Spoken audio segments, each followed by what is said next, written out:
This conference will now be recorded. Good morning, and welcome to the Collaborative on Health and the Environment Alaska teleconference on the unnatural history of breasts, industrial chemicals, breast cancer, and early puberty with science journalist Florence Williams.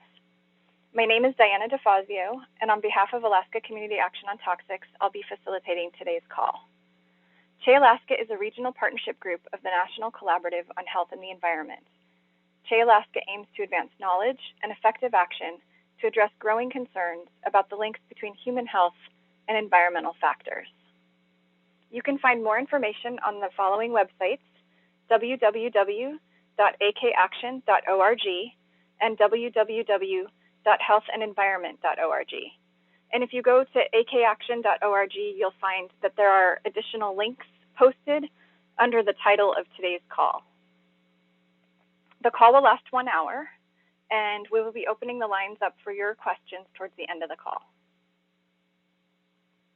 Except for our speaker, again, everyone is muted during the main part of the call. Now it is my honor to welcome and introduce Florence Williams. Florence is a contributing editor at Outside Magazine and a freelance writer for New York Times Magazine, Slate, Mother Jones, High Country News, Oprah, W, Bicycling, and numerous other publications. She was a Scripps Fellow at the Center of Environmental Journalism and at the University of Colorado in 2007-2008. She has received many awards, including 6 magazine awards from the American Society of Journalists and Authors and the John Hersey Prize at Yale. Her first book, Breasts, A Natural and Unnatural History, was published earlier this year by W.W. Norton and has received favorable reviews, including reviews by the New York Times, The Guardian, and Slate. Welcome, Florence. We're so pleased that you could join us today, and we thought it might be nice if you wouldn't mind beginning by reading us an excerpt from your book. Oh, sure, Diana. Thank you so much for inviting me. It's really a pleasure to be here. I thought I would start out by reading just the first few paragraphs of my introduction to kick us off. Great. The introduction is called Planet Breast. Fun bags, boobsters, chumbawambas, dingle-bobbers, dairy pillows, jelly bonkers, num-nums. When I was growing up, my mother called them ninnies. That word, according to Webster's, means fools and lists nitwits, nutcases, and boobs as synonyms. For my own children, I amended the word to nummies, thinking it a bit kinder. Looking up its etymology recently, I found the word defined as yummy, but its origin may stem from numbskull. We love breasts, yet we can't quite take them seriously. We name them affectionately, but with a hint of insult. Breasts embarrass us. They're unpredictable. They're goofy. They can turn both babies and grown men into lunkheads.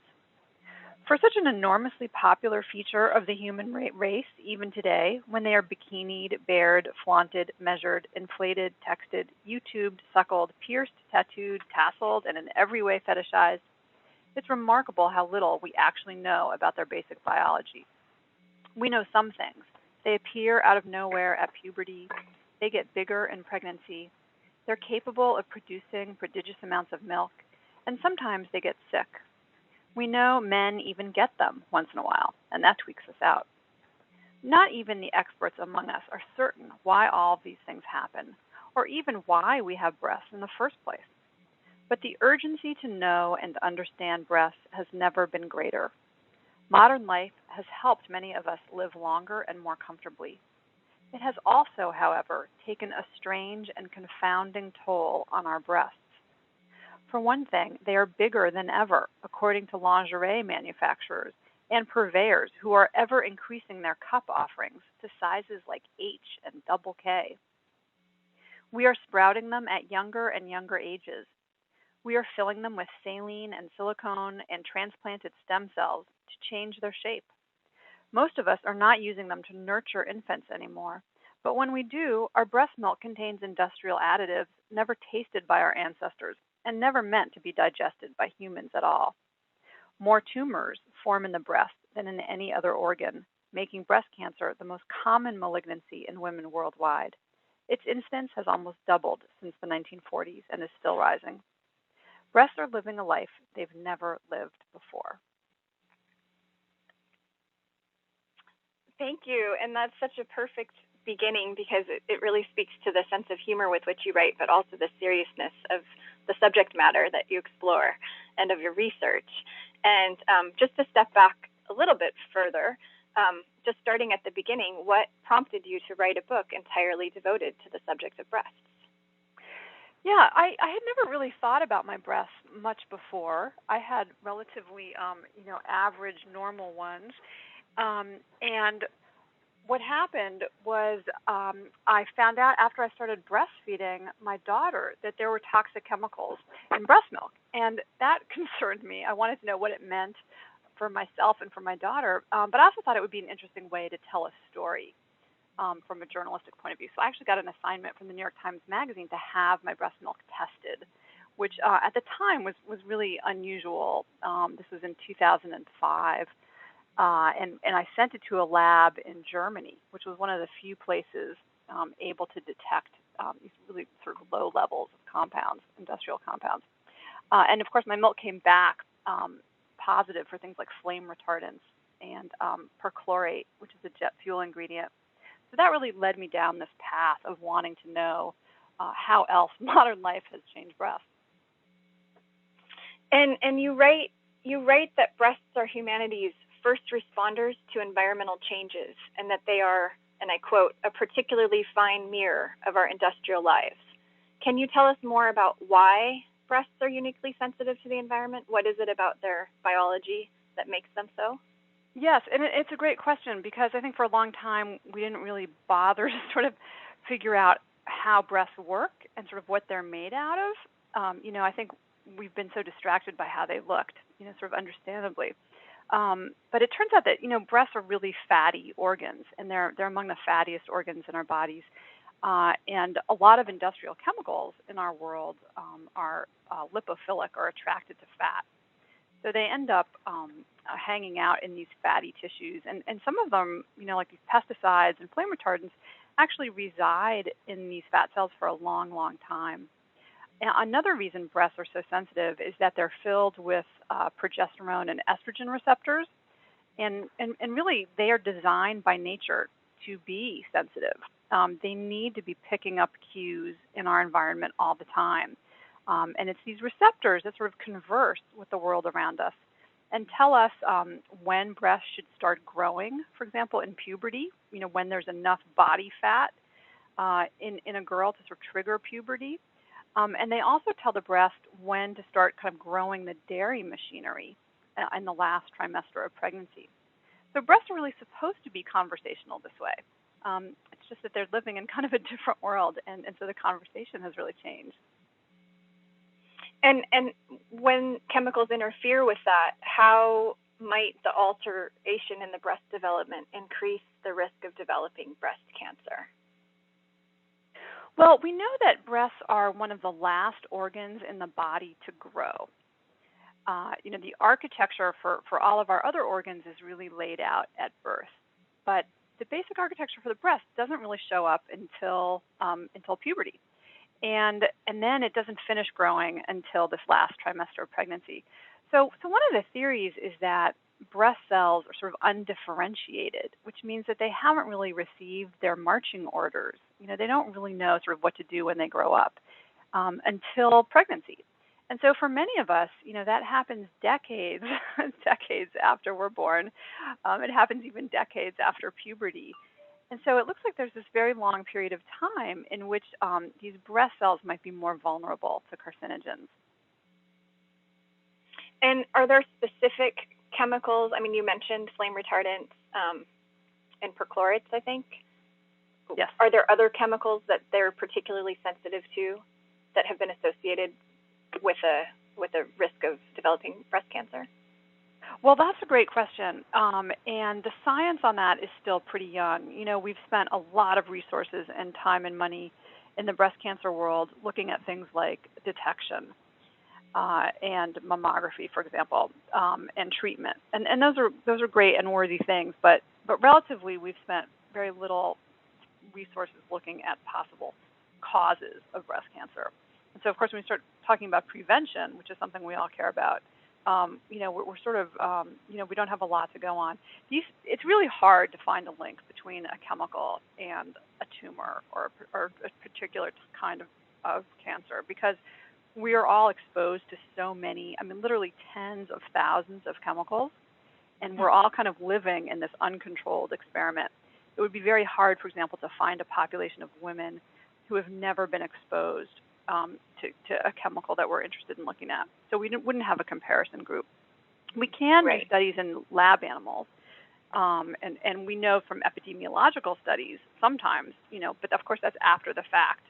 And interestingly, there's a fascinating epidemiological study going on now centered around an emerging breast cancer cluster in men on Camp Lejeune Marine Base in North Carolina. We know that these men, and there have been actually about 500,000 men and women exposed to a number of industrial chemicals, mostly things like perchlorate and trichloroethylene, perchloroethylene and trichloroethylene, and then also benzene and vinyl chloride. And we know that the groundwater at Camp Lejeune is the most contaminated public groundwater supply ever discovered. So far, 81 men have showed up with breast cancer who were exposed to this water. So there are very expensive studies ongoing to compare this group of men to men who lived at Camp Pendleton, which is a marine base on the West Coast, where the drinking water was not contaminated, to see if there's really a statistically significant difference in the number of male breast cancers emerging. One thing I find so interesting is that we might learn more by studying men with this disease, because it's such a rare disease in men that statistically it really pops out when you see a number of men showing up with it. And we also know that their risk factors aren't complicated by all the things women's risk factors are complicated by, such as the age at which we have our children, whether or not we take hormone replacement therapy, at what age we reach puberty, whether or not we breastfeed. All of these things complicate our risk factors, but they're not risk factors that are very common to men. Wow, that's really interesting. And is that just more recent that has been discovered, that to study men might be a more useful way of analyzing this? It's brand new, actually, and just in the last couple of years, these men have largely found each other. They started finding each other on the internet, and it's not easy for a Marine to come forward and say, "Hey, I've been diagnosed with breast cancer," and I thought that was fascinating too. It's considered a woman's disease. A lot of men don't even know they can get breast cancer, and if they do have it, they're not so keen to admit it. But a number of men have come forward, and they have found each other, and because of them, the Centers for Disease Control is now studying it, and because of these men, Congress has now agreed to fund these studies, and they cost tens of millions of dollars to do. So I think we'll know actually a lot more in the next 1 or 2 years. Okay, I'd like to touch on something that you touched on earlier. Maybe we could go into it a little further, and it's the question of early puberty, and you devote a chapter to a discussion of early puberty and specifically theories of why girls today are getting breasts earlier than ever before.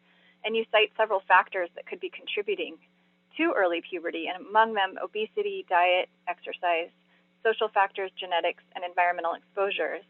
And I'm wondering if you can talk about the current research on the links between chemical exposures and early puberty. Some of the more significant studies on lab animals that are showing this connection. Sure, I can talk a little bit about that. It's been sort of a controversial subject over the last 10 or 20 years as to whether the age of puberty has really been falling. But there now really seems to be a scientific consensus that the age of puberty is falling, and that breasts particularly are arriving earlier in girls. It's still sort of unclear whether the actual age of menstruation has changed very much. It looks like it has just a little bit, but the actual age of breastfeeding has moved up a lot. So that's kind of interesting. And it's something that we should be concerned about, because we know that girls who enter puberty earlier are at higher risk for breast cancer later on. And we also know that they're at higher risk for social problems and developmental problems, or at higher risk for depression, for example. So it's something that educators and parents are really looking at closely. The federal government is in the middle of funding, I think it's about a 10 or 12-year study looking at the possible links between puberty and breast cancer. And as you mentioned, they're looking at everything from diet and lifestyle factors, such as do they come from homes with divorced parents? Do they exercise a lot? What are they eating? To actually testing these girls' blood levels, testing their bloodstreams for about a dozen chemicals that we believe to be endocrine disruptors. And that means able to sort of somehow alter or interfere with body's natural hormonal signaling. The study it's already, I think, about 7 years through, and the researchers are following the girls. They recruited them at the ages of 6 and 7, and they've been following them through. So far, they haven't released a lot of data that are sort of what I would call a smoking gun, kind of pointing to a particular exposure, such as phthalates, which are plastic additives used to soften plastics or to stabilize scents, and the age of puberty. But there have been some interesting lab studies showing that some of these endocrine disruptors can, in fact, alter the timing of puberty.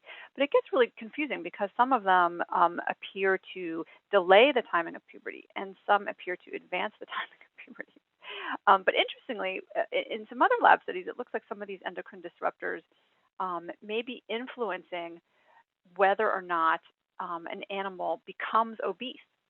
So if we know obesity to be one of the major factors for early puberty, then it's kind of interesting to start thinking about how some of these chemicals may be reprogramming our fat cells so that we store more fat.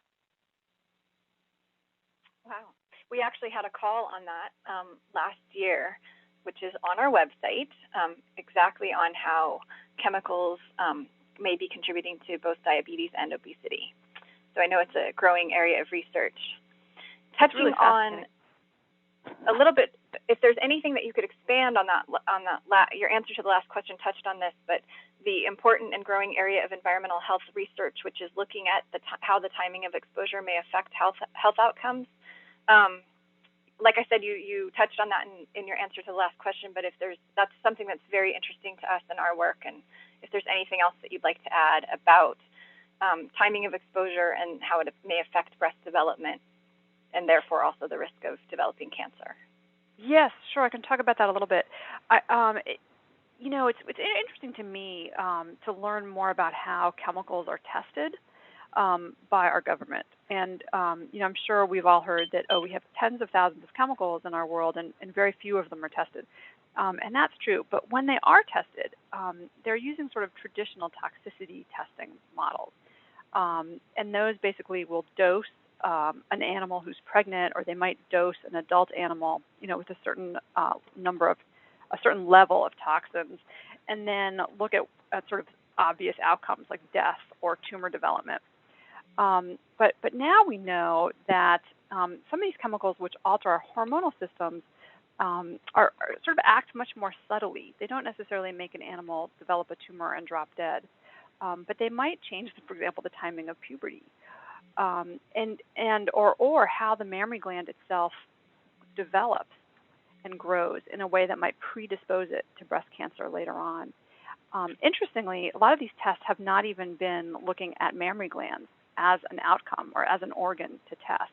And I know there are a number of environmental groups and breast cancer advocacy groups that are calling for changes so that the mammary gland isn't just thrown out.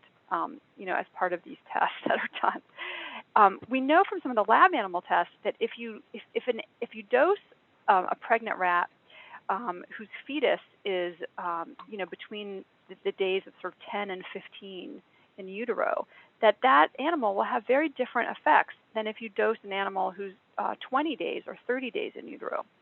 So it looks like the timing of exposure is really critical, and that's not just even true for gestational exposures, but also for sort of what I would call teenage or pubertal exposures. For example, BPA, which is an additive to plastics, the baby bottle chemical I'm sure many of your listeners have heard of. BPA has been given to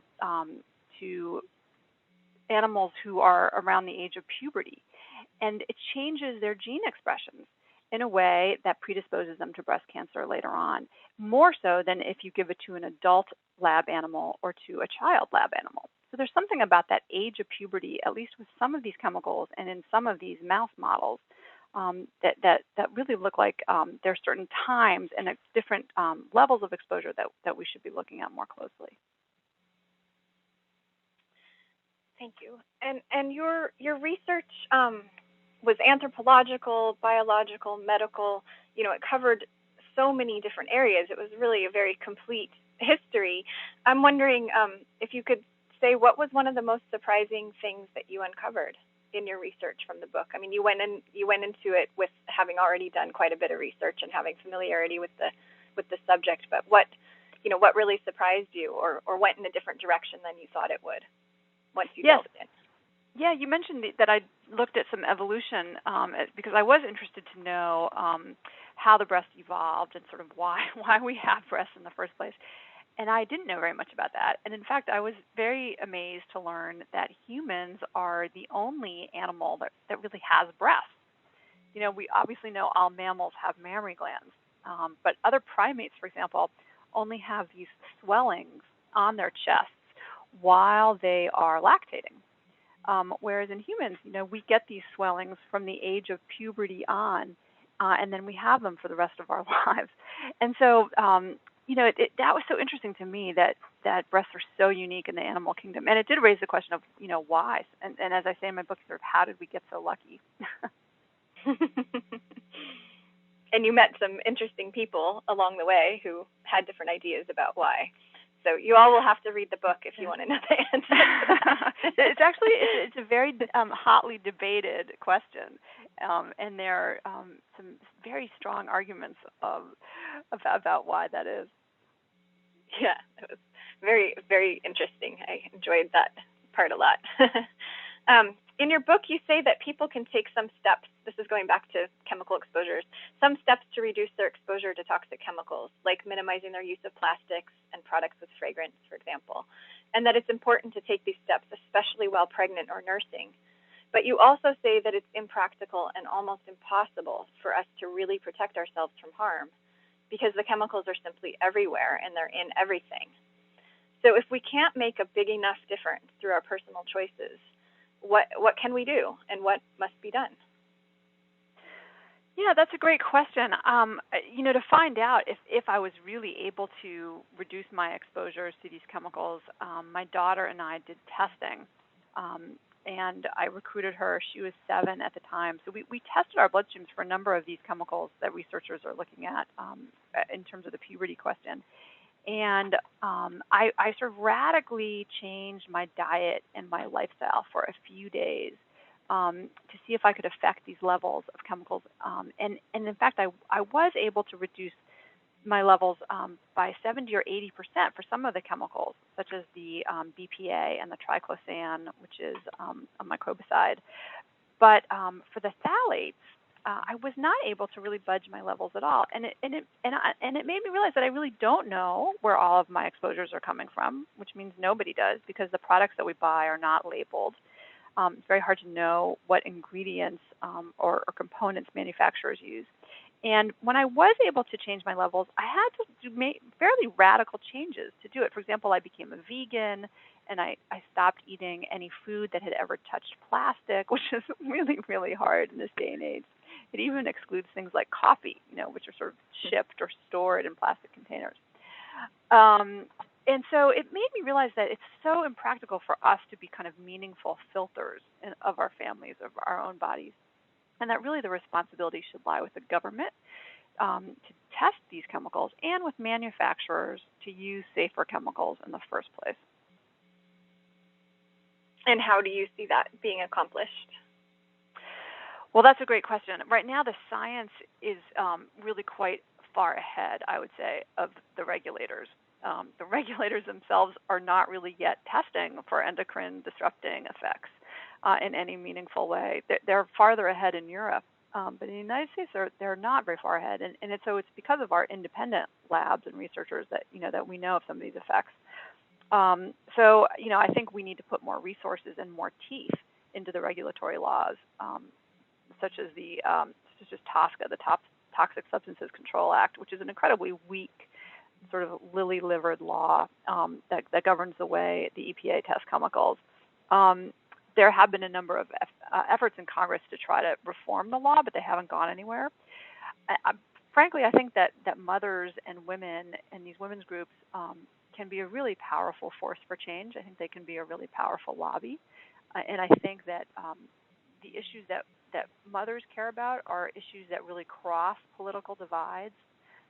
Everyone cares about breast health. Everyone cares about child health. And these are groups that can really help sway the debate. In fact, DDT, it was after it was found in breast milk that there really developed a very strong lobby to ban DDT. So that's just one example. Mm-hmm. Great. And I'm wondering, what is it that you would like your readers to walk away from this book with? Like, what is there? I don't want to say a take-home message because that's just like one thing. But what do you really hope comes from putting this book out there and having it so well embraced and read by so many? Yeah, thanks. That's a great question. One is that I think it would be great if we developed a more nuanced and complex understanding of breasts, because we do tend to sometimes look at them one way. And I think it's great to sort of recognize how incredibly complicated and amazing breasts are. And once we acknowledge that, then I think we have to see that breasts are also really a metaphor for how our world is connected to our body. And so my biggest takeaway message is that we need to realize that what we do to the planet ends up being mirrored in our own cells and molecules. And so breasts are sort of an example for us and a guide to environmental health and to understanding those connections. Well, that's a great place for me to end with my prepared questions, but I'd like to give you the opportunity to say anything else you'd like to say before we open the lines up for questions. Oh, thanks so much for your interest. Again, I would just reiterate that I think that that mothers groups and women's groups are just really terrific to talk to because they care so much about these issues, and that's why I'm so happy to always do these community events and these kinds of forums. So I'm so glad that you're all listening and that you're on the line, and I'd be happy to take questions. Great. So we'll go ahead then, and we have a lot of time for questions, so I hope that those of you listening have some questions. Don't be shy. We'll open the lines for questions. If you'd like to ask Florence a question, please press *2 on your phone to unmute your line. Please also state your name and affiliation, and when you're done with your question, it would be helpful if you press *2 again to mute. So it's now open.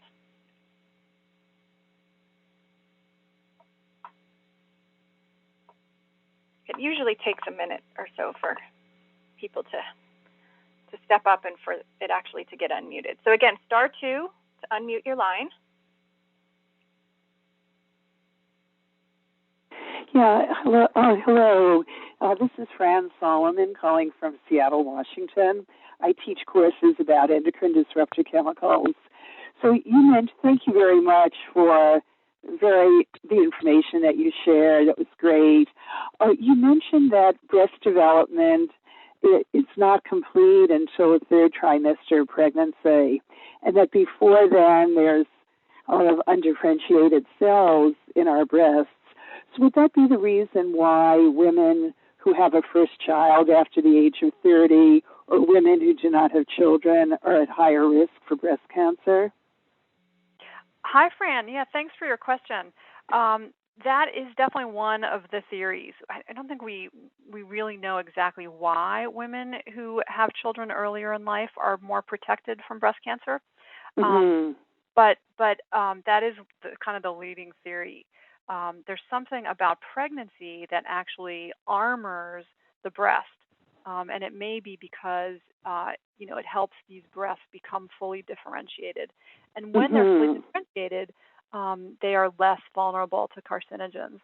So we've been able to see this sort of cellular changes more clearly in rats, and we can sort of see how the cells actually change. We haven't been able to see it as clearly in humans. I'm not really sure why, but that certainly is one of the theories. But then, of course, one of the paradoxes of this is that we know that women who get pregnant are sometimes, for a short period of time, actually more susceptible to breast cancer. And again, we don't really know why that is, but it especially is true with older mothers. And weirdly, with mothers of large babies, it looks like, and it probably has something to do with the hormonal, milieu in the pregnancy. And there's, maybe something about the way the breast is kind of changing so much and remodeling right after pregnancy that might make it briefly more susceptible to cancer for at least probably a couple of years. Thank you. Thank you. Thank you. It looks like we have someone else that may be ready with a question.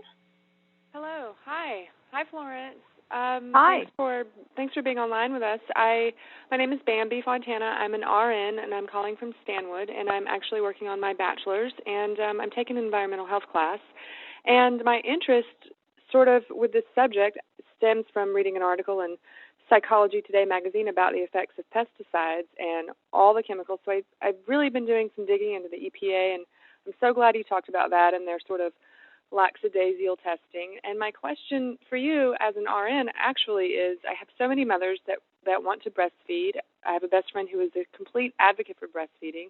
My personal stance on it, which should stay out of my practice, but quite honestly is hard to keep to myself sometimes, is, I think breastfeeding was probably a lot more healthy for babies 60 years ago when we didn't have monoculture and so many pesticides, and now it's a lot more risky than mothers think.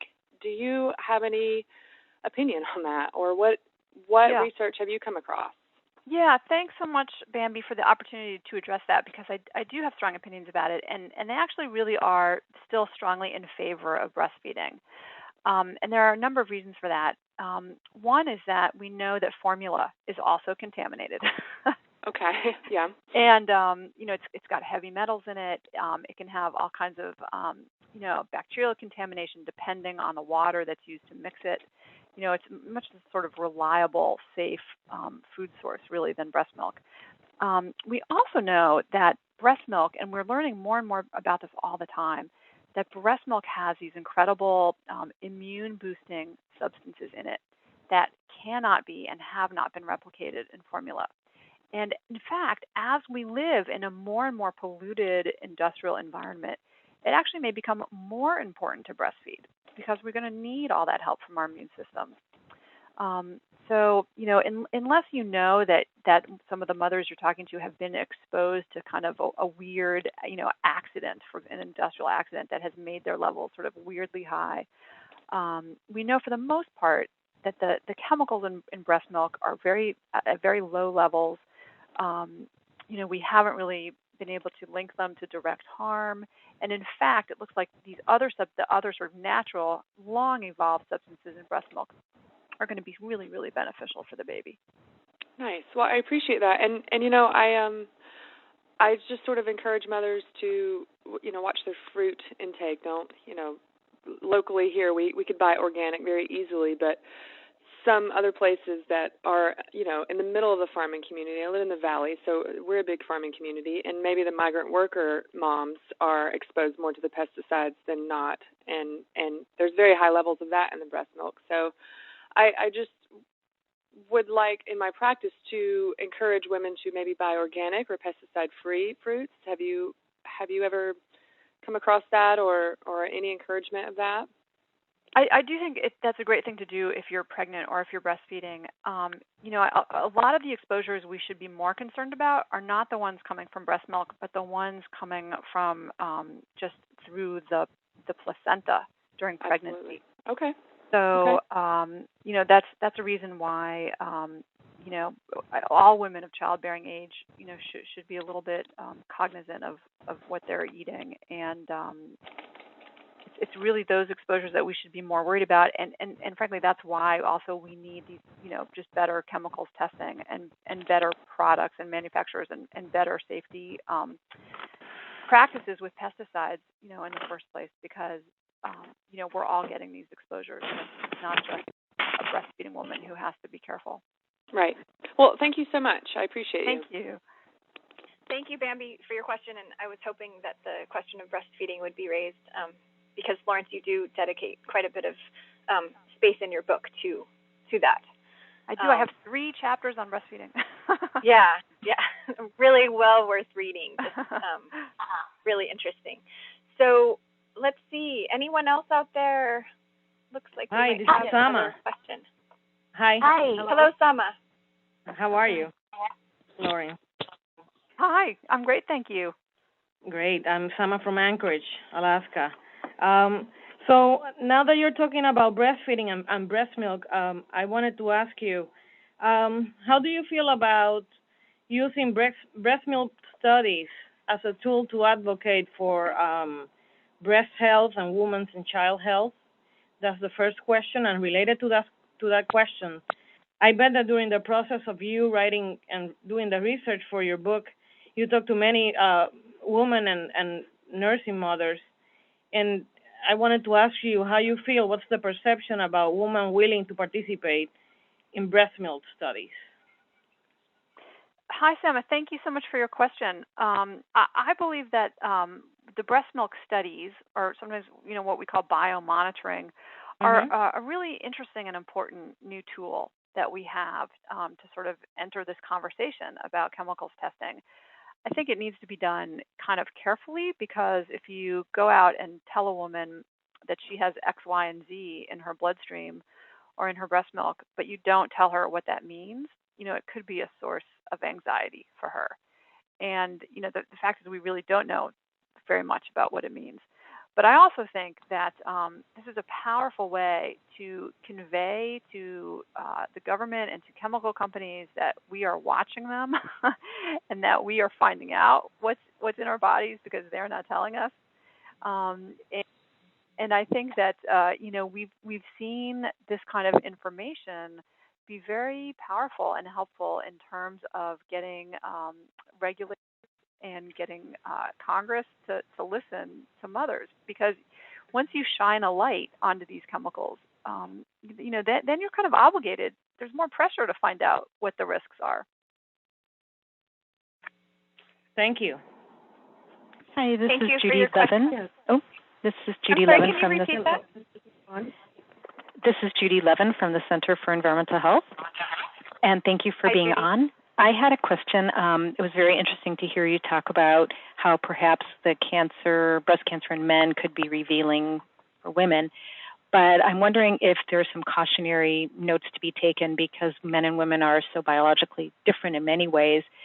And it's interesting to hear you say, and then funding came. And I'm just concerned that this type of research is really considered carefully and not used to replace research on women, because I think ultimately there may be different causes for men's breast cancer versus women's cancer. And I'm wondering if that's being discussed so that we don't simply hand our power over to men's breasts.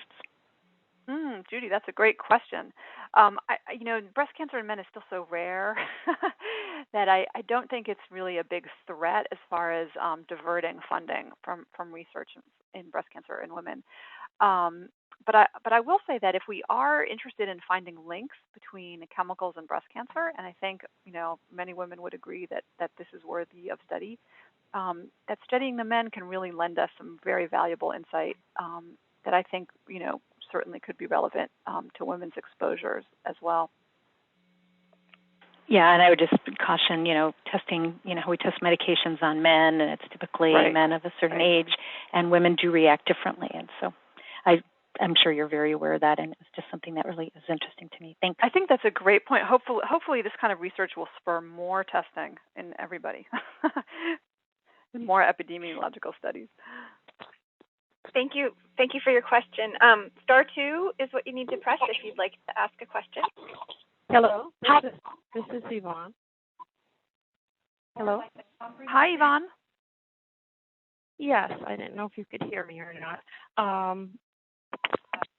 I find this very interesting. I have breast cancer, and was very interested in seeing, exactly what caused it.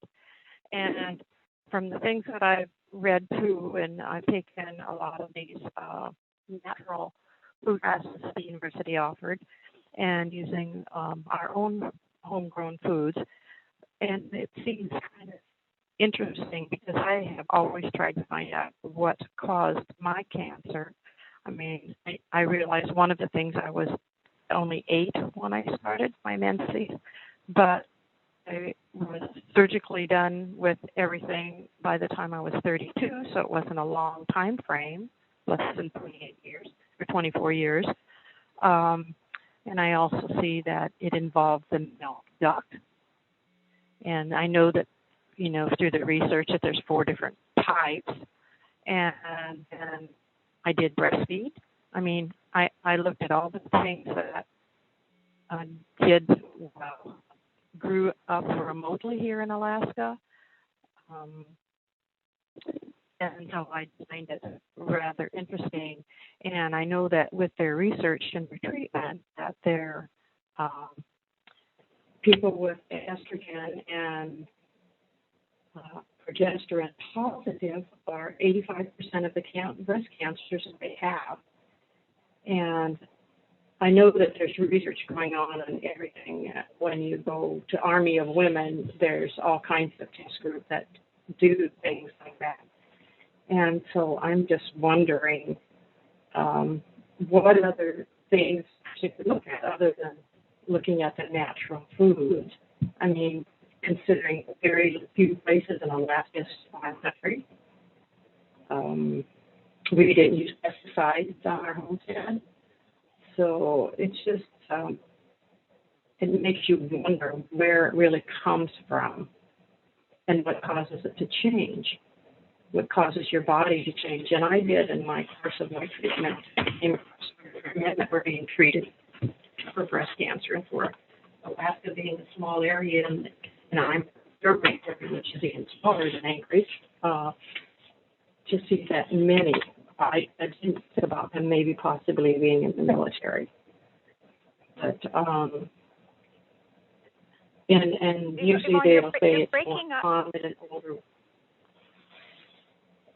You're breaking up just a little bit. So if it's all right with you, I'd like to give Florence the opportunity to respond to your comments and your question. Thank you so much for your comments. I'm very sorry to hear about your medical history, and I hope that you're doing okay now. It sounds like you were diagnosed very young, and that is quite unusual. No, I wasn't. No, okay. I am a great grandmother. Okay. Well, okay, that makes young it a little great more grandmother. difficult then. Yeah. I will say that there's so much we don't know about the causes of breast cancer. It's such a complex and really challenging disease to study. We know that there are a number of risk factors for breast cancer. The strongest ones are your age, and another strong one is whether you have very dense breast tissue or not, and also whether or not you've taken hormone replacement therapy, and your family history. Of course, there are some genes out there as well, and some of the genes will confer, a 70 or 80% breast cancer risk, so really, really high. But if we look at everyone who has breast cancer, only 5% of them have these genes, which means 95% of them don't have a sort of a known genetic reason for having the disease. And if we look at what's left, those 95% of women, and we look at what we know about their risk factors, really the known risk factors only account for about half of those cancers, well, with the exception of age. So even though we know that there are risk factors, the risk factors really don't add up to a very big risk. And so what that tells me is that about half of all breast cancers, we really don't know what's going on, which is why we need to be looking at environmental causes of breast cancer. And when I say the word environmental, I'm really using the term, sort of loosely to mean everything from lifestyle to food to chemicals to pharmaceuticals. So I think it's a pretty big umbrella, but so far we just have not put enough resources into looking at that. Well, that's one of the things that I've found looking at that is looking at maybe a lot of this genetically modified way that they grow the foods that we get, and so many things. Corn in particular is one that I'm familiar with, and looking at how they put stuff on it so it grows faster and produces better, and it's resistant to weeds or resistant to heat or resistant to rain, and I do know that they spray crops, down in the States because I've seen it done, and so I realize that the wheat that we get up here is that way. But it had me really concerned looking at this organic, and then I'm on the CDC thing and seeing all this recall on all this organic stuff. It just makes you a little concerned what you really eat. Yeah, I think genetically modified foods are a good example of something that, these were put on the market really before a lot of testing had been done. It's sort of a shoot first, ask questions later kind of approach that we've taken with chemicals and also with GMO. So I think there's a lot more work to be done, and I appreciate the statement. Thank you. And I see that we may have a few other questions out there, so I'd like to give those folks an opportunity. If you've already asked a question, if you could press *2 to mute your phone again, that would be helpful to make sure that the sound is good for the remainder of the call. Florence, Hi, Florence. Hello. Hi. This is Mark from San Francisco, and you probably know the work of Marla Cohn, who wrote the book Silent Snow, and she was talking about the hormonal changes in polar bears, so we know that the chemicals are having an effect on them. Did you also know that you can use thermography to see thermal imaging patterns that show chemical changes in the body from xenoestrogens, 16-alpha-hydroxyestrogens? That's really interesting, Mark. I am familiar with the work of Marla Cohn. I don't know very much about thermography, but it sounds like something I should look into. I appreciate the comment. Thank you. Thank you, Mark. Anyone else? I have a question. Yes, can you please let us know your name? My name is Mitsuo Tomita, San Diego. You mentioned the phthalates and the BPAs, DDT, and then pesticides. Are there some specific pesticides that, in this whole mishmash, that are of concern? Are there also issues with regards to hormones in cow's milk and animal things, chickens that are turkeys, whatever that are given things to accelerate their growth? Yes, great question. There are a number of pesticides of concern, and there are also a number of, I would say, growth stimulants that are given to cattle and to chicken that are also of concern, because we know some of them also have the ability to alter hormones. DDT, of course, has been banned for 40 years, but there are some chemicals out there that are currently being looked at. And one is atrazine, and you may have heard about that. It's an herbicide, and it's incredibly common.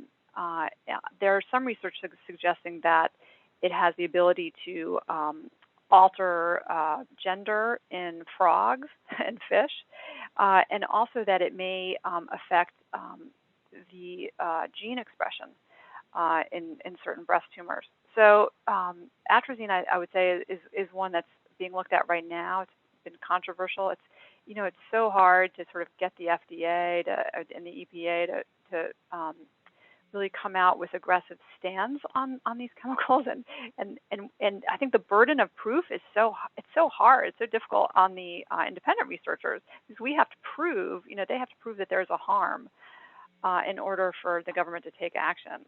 Unlike in Europe, where you really have to prove a chemical is safe before you put it on the market. We have a totally different standard here. But I think you'll be hearing more about atrazine in the near future. Thank you. And Sally, it looks like you have a question. Sally out there? I'm going to jump in. It may be me, but that's not who I am. So if Sally's there, she can go ahead. Okay. might be me.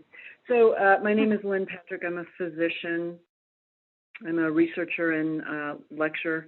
And I am wondering if you can comment on some data I've seen on PBDE concentrations in the Pacific Northwest, the San Francisco Bay Area, and the coastal area of Connecticut, related to some of the big breast cancer cohorts that we know of in the United States. Yes.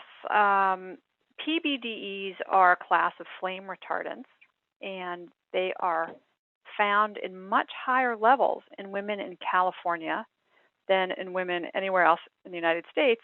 And women in the United States have much higher levels than women anywhere else in the world. And that's largely because of California's flammability standards, which were passed in the 1970s.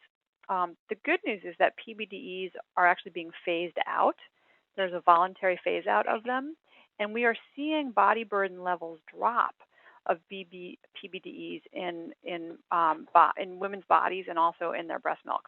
The bad news is that they're being replaced with other flame retardants, which we have also not tested adequately, and which in some cases seem to behave quite similarly to PBDEs. I think that the California laws are in the process of actually being changed, which is great news, and it's because there's been some really hard-hitting press and pressure on sort of whether these flame retardants even serve a public health purpose, and it looks like they really don't. They're not really saving lives because of fires. So why are we putting them, in our kids' baby pillows? As far as your other question about these hotspots, places where we know breast cancer rates are higher, and I think you mentioned Connecticut, and you mentioned Marin County is one in Northern California. There's also one on Cape Cod. There's one on Long Island. These hotspots have been studied pretty hard, and so far nothing has really shown up as a smoking gun. We know that women who live in these areas tend to be wealthy. They tend to be white. We know that those are risk factors for breast cancer, interestingly, and that may have to do with a late age of reproduction as kind of the primary culprit. And they also tend to take hormone replacement therapy. These factors are really compounded by socioeconomic factors, and it's really just so hard to tease out, these breast cancer clusters and what's behind them. Thank you. That was great. Hi, Florence. This is Margaret Thomas. I'm the co-chair of the Nurses Work Group for Healthcare Without Harm. And hi. I just want to say hi. Thank you so much for your presentation. And I want to say how exciting it is to recognize all these voices. Lynn, I've heard your presentation from Bastyr University, and you're phenomenal. I just wanted to bring up a topic and also pose a question. So I am a nurse, mostly working on research, education, and advocacy. But as we all understand, even as researchers and practitioners, a lot of times this information can be really overwhelming, and we want to be able to communicate the priority concerns to our patients and also give them some good news, some empowering tools to take away. Right. So I don't know if you all heard, I suppose it was yesterday or the day before, the American Association of Pediatrics has their annual conference in New Orleans right now, and they released a large media piece that was based on research claiming that organic produce is not necessarily healthier. And of course, the information was somewhat misconstrued because you're not getting the entire message of what the pediatrician was essentially saying, that the vitamin and mineral content in organic and conventional produce are often quite similar. And I believe, if I had to conjecture, I wasn't at the conversation, but I would hope that the message was that when given the option of having only affordable, conventional, non-organic fruits and vegetables rather than none at all, that would be your best option. But I just, I'm wondering if you saw that study and then how do we as clinicians, providers, researchers communicate just the best advice we can give to, I would say, what about a mother who is a woman who's looking to get pregnant, or a mother who wants to conceive again? We know that switching from a conventional to an organic diet can have pretty quick positive implications for, ridding the body of some of those pesticides and organochlorine. And so I'm just asking, I guess, if there's any sort of protocol that you ever recommend or support for detoxifying the body of some of these chemicals in preparation for pregnancy. Yes, that's a great question. I am familiar with the Pediatrics Report. I haven't read the whole thing, but it looked to me like it was pretty thorough and good, and it did suggest that that parents try to limit exposures to certain pesticides, especially in some fruits and vegetables, where there's a stronger residue. Right. And I think the report actually sort of gave some examples, of certain fruits and vegetables that tend to harbor more, because these vegetables are often more expensive, and so you want to kind of stretch your budget to where, and for a lot of your patients, this is going to be really important.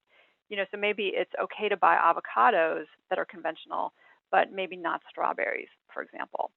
And I thought this was really interesting that the Pediatrics Report also mentioned dairy products, and suggested that parents not feed their children necessarily high-fat milk and dairy products, or sort of whole milk, but instead go for skim milk.